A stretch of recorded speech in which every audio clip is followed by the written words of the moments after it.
Hi guys, welcome back to our channel Times Up Jamaica. Now it's your girl Bree, and I want to give you a few updates, especially with the students in Ukraine. As we discussed a few days before, I realized that they would not be able to fly out of Ukraine as it was impossible. Given my years of watching these things from Iraq to Iran to Afghanistan, and even a few years in Georgia, that's down in Russia, and in Crimea, and all of those events, even the last one in Syria, I realized once they start, they're gonna first put a damper on the airport, so there's no way you can fly out. So I know that it was impossible, and the only hope for Jamaica was to speak to the neighboring countries and allow the students access to stay there for a while until I see where some persons were saying that they could send private jets for them. No, no. There's no way you can do that. No, in a war zone, no country will allow a plane or an unknown plane in their airspace. They're going to shoot it down. Just remember that they're going to take them down. So it doesn't work like that. Now, I'm going to let you listen to our Prime Minister, Mr. Andrew Holness, to hear what he has to say about the loan situation. He's going to highlight us a little more about the loan situation. So let's hear what he has to say. To travel must be placed in context. This is not the first time that Jamaican students have been stuck in the Ukraine. In about 2013-2014, when a similar situation, less intense at the time compared to this, occurred with Crimea, Jamaican students were stuck in the Ukraine, and it was the same procedure. Okay, there you have it. And I'm going to give you a version from Mr. Nestor Morgan. I don't know why he did this, but as he said, it's not customary to release this sort of information, but we believe it is important for the public's interest. And he was saying this is a communication between them and a student. This is an email with one student who accepted the offer by the Minister of Foreign Affairs.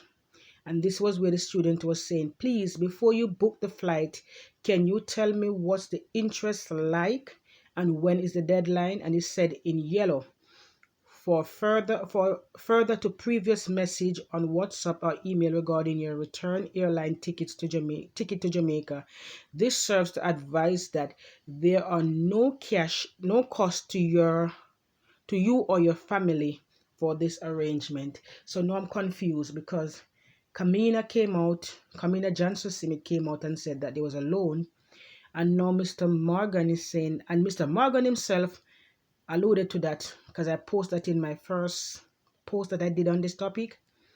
And now, because the students are on Twitter and they are posting lots of stuff, if you go to Twitter under Nestor Morgan, you will see a lot of stuff from the different students, the ones who left, the ones that are still there. They are defending each other and they are stating that the ministry is lying. So in defending himself, he posted this, but this contradict what they first said, because they said it was a loan. So now they are showing that it was highlighted to the students that there will be no cost attached. So remember, the students did not came out first. It was the Ministry of Foreign Affairs that came out first and said a loan was offered to them. So I could not blame the students in this. But what I'm going to say, I'm going to give you a view from one of the students. I don't know which one of the students is this, but a few of the students are on Twitter speaking, a lot of them.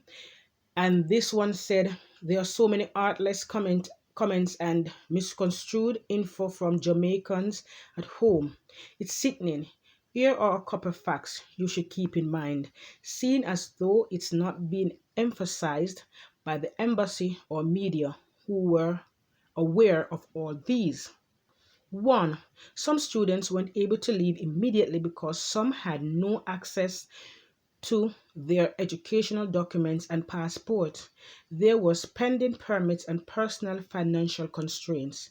You cannot travel without a passport, and at the time, Ukraine was functioning normally, so processing times weren't being sped up immediately.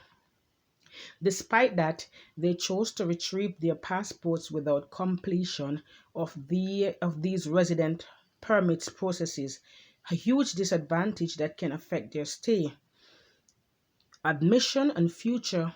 But they made the tough decision regardless, in a bid to go home before the situation escalated. Two, the cost of tickets skyrocketed upon the announcement by various countries to evacuate. Flights were fully booked, quickly cheaper tickets were after a few days. They get expensive more than a week out, even a month later.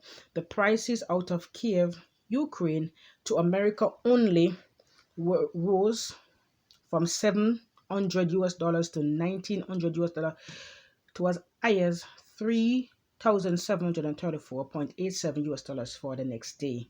So imagine the cost. Now that's a good portion of our fees and 9 months to 1.6 years worth of rent. Nevertheless, those who considered the government assistance were faced with loans of an unspecified and pending conditions attached, not free. And she put, notice the person put not free bold. Third, announcement of of online classes weren't immediate because life life on ground was normal and calm compared to what was being fueled the overseas media. After the announcement of online classes to the 1st of April, students continued to make arrangements to leave. Some of them still with their tickets were cancelled. No flights were out. So at that point there were no flights. But what I want to say to the student, because the student said that online classes weren't immediately told. But I said that in my first video. Remember, guys, you're medical students. You have to analyze your situation. This is what medicine call for. Sometimes snap decisions. And you must have known that they would move to online classes. They would have to move to online classes or postpone the classes. No teacher or lecturer would travel in those conditions to any classes. None. None. So that part is a bit iffy on your part. I wouldn't blame the government for that. The only thing I hold the government responsible for was the loan that was given to you guys. All these other things that you were stating is you. It's on you. You are the students. At some point, you're away from your family. You have to make rational decision. You're in a war zone. This is not a storm that or a tornado that would blow away and then within a few days you can bunker down. And within a few days you can come out and say, Vladimir Putin is not going to send his soldiers there and tell them, oh, if you see an American or any foreigner, don't shoot, just let them go. No, they're going to take out anybody in sight. Even though they don't state it clear, that's what they're going to do. That's their intention. They are not going to leave anyone. So you should have used your conventional wisdom and know that, hey, we have to get out. So from the military evacuation, yes, prepare yourselves. And yes, the ticket would have skyrocketed. That's normal. Anywhere you go, people do that. They would have done that. You still have to make it clear for yourself. So I can't put the blame on anyone. You have to take the blame for that. It seems as if, because I went through the Twitter feeds and the students were just beaten. I understand that you're frustrated, you're in a situation and you're tired, but you have to bear some of the responsibility. If you make an executive decision to stay where you are because of your pending fees and you don't want any additional fees and all of that, then it's up to you. But because that at the moment that's what you chose, I probably would have gone to Twitter from earlier on and let the country know that that is what they're doing to me. I would have probably taken the loan and then come out and with all my intelligence, I wrote an article, write an article or something, let them know that this is what they are trying to do to us. But I would not stay there and then lament after. But still, the onus is on Andrew Holness and his government. I see there's a back and forth between him and Mark who can raise the most money a Warbid. I think Mark did the right thing. Mark Golding, I have to give you a plus with that. It could have been more money. Come on, Mark Golding, 10,000 US dollar, but you did something. You did the right thing. That's what I said. The first time you came out and you spoke about registering to any embassy, that wasn't the speech you were supposed to give. I said, you should have said, okay, I'm going to put up the first million. Whoever have something can put forward and let's get the students out. Now, when you decide to do that, oh, Andrew came up with 11,500. Now, I hate when people play politics with people. Don't play politics. Do what you have to do. And your fiduciary duty and your duty to the land. That's what you're supposed to do. That's your civic duty. You owe it to your people. Come on, Andrew Holness. Stop. Not because before in 2014 they gave a loan, you're going to follow that. Remember, Andrew, you have to set an example. You have to lead by example. Your leaders are there, and I see where one of your leader had a birthday party and a cake was for $1 million. I don't know what was lined in that cake, but a cake was for $1 million. Now, if a member of parliament think he's deserving of $1 million cake, you don't think you could bring home the students? I will discuss that after. I mean, Ed Bartlett has been boasting about surplus all through 2020 and 2021 with the cruise ship and all of that. Nigel Clark has been boasting about a surplus. Come on, Andrew. Let's not do it. You need to stop with the tit for tat, you and your foreign affairs ministry. And you students need to calm down. Focus on getting yourself. You're going to be there for a long time. Believe me, this war is going to go on for maybe the better part of the summer. You got to just prepare. You're not going to finish April. April is just around the corner and Putin is not finished as yet. So prepare. Because remember, he has to go in and he has to settle in. He's not going to just tear down place and just leave it and go back home. He's going to settle in. Okay? So prepare for that. And on to our next topic, we're going to touch a little about the klansman trial. And I see where Justice Sykes is getting rather upset. Yes, because he's saying the trial has been drawn out and it you see no end in sight. And I guess he's saying that other cases has to be put off for this. And this is what he has been asking for a special court to deal with anti-gang crimes because they are very long. This is what he said. Chief Justice Sykes on Thursday chided the relevant authorities for not acting on his recommendation to establish a special court to facilitate gang trials with multiple defendants.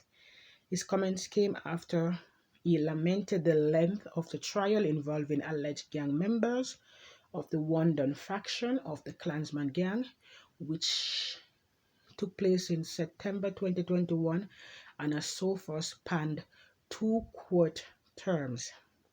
I kind of agree with him because this trial I wanted it to end, even though I love trials, but the fuzz have worn off. You know, a lot of person don't have longevity to deal with this. I hope they take whatever he's saying into consideration because other court trials have to be postponed for this. You know, and people, you know, life need to go on. We can't just talk at this. So they need to have separate courts to facilitate this. Because this could be going on in a different section with a different set of judges and then normal proceedings could continue. Also, and he's talking about the resources that it takes. But in that same day, the conversations were heard between gang members and to believe that they refer to their guns as young gal.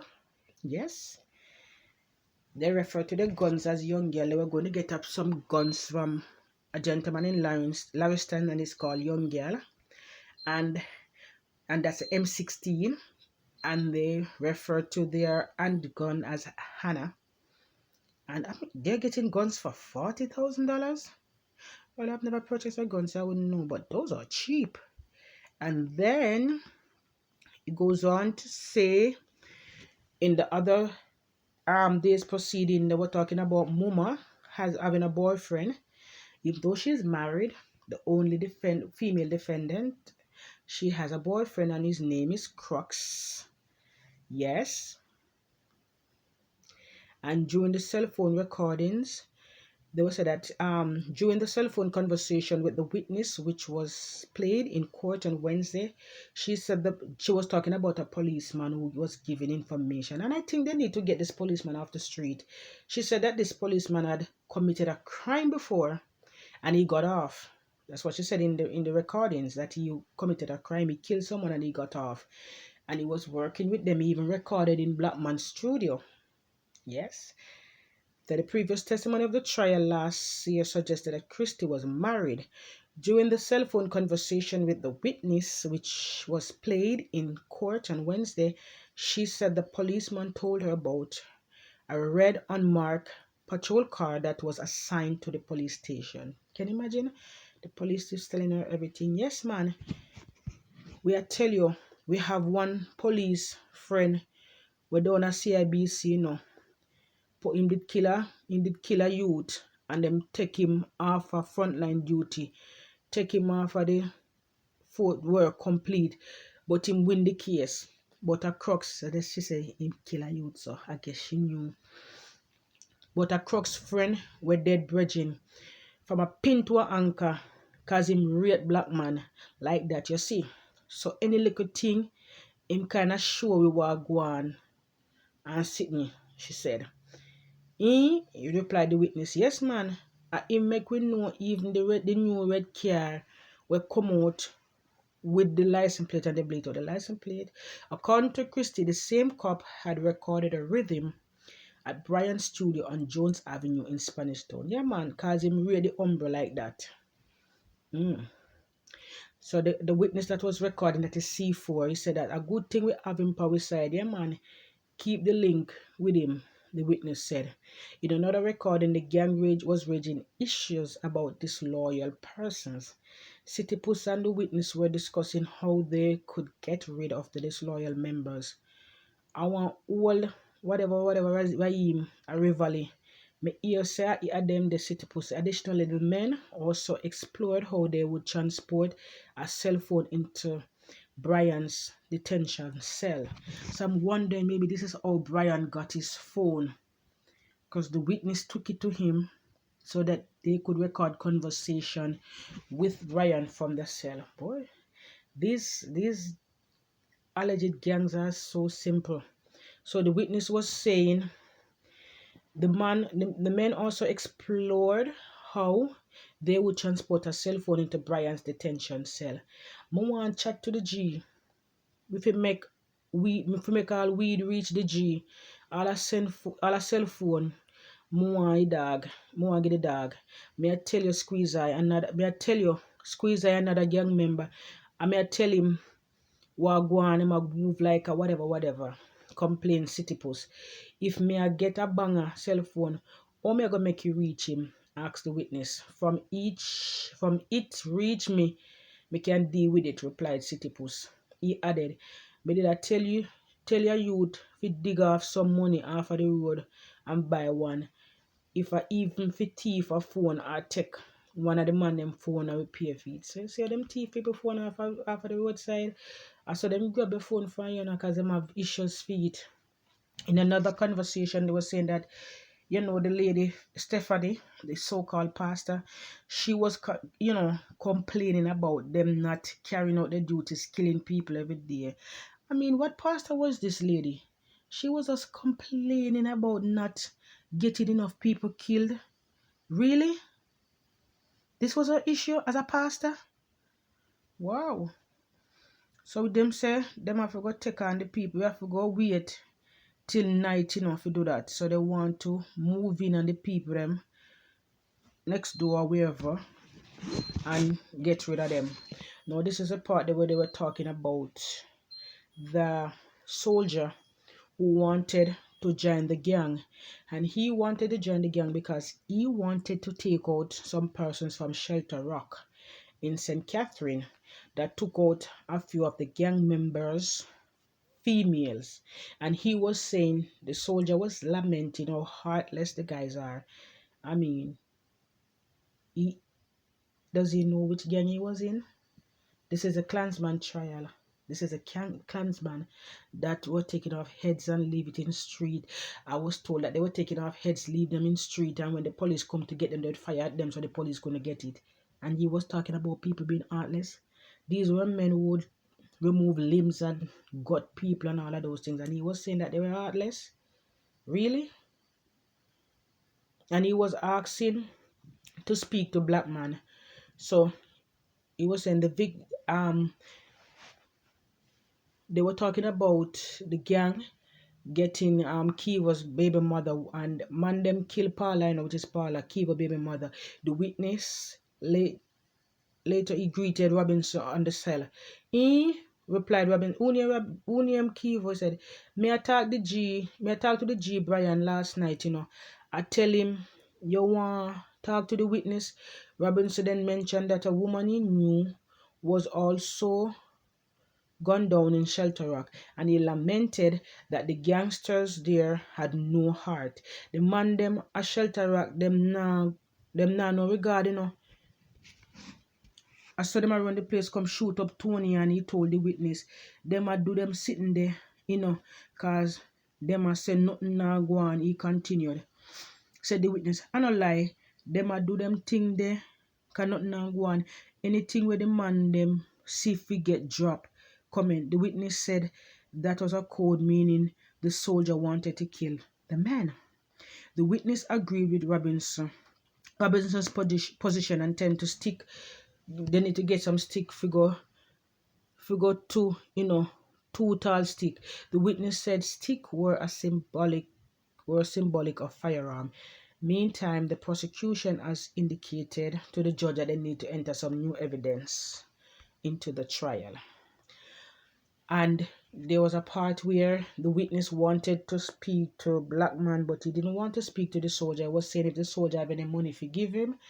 And the man was saying that he don't owe you any money, but if you want some money, in we can some money come down a station, come give you.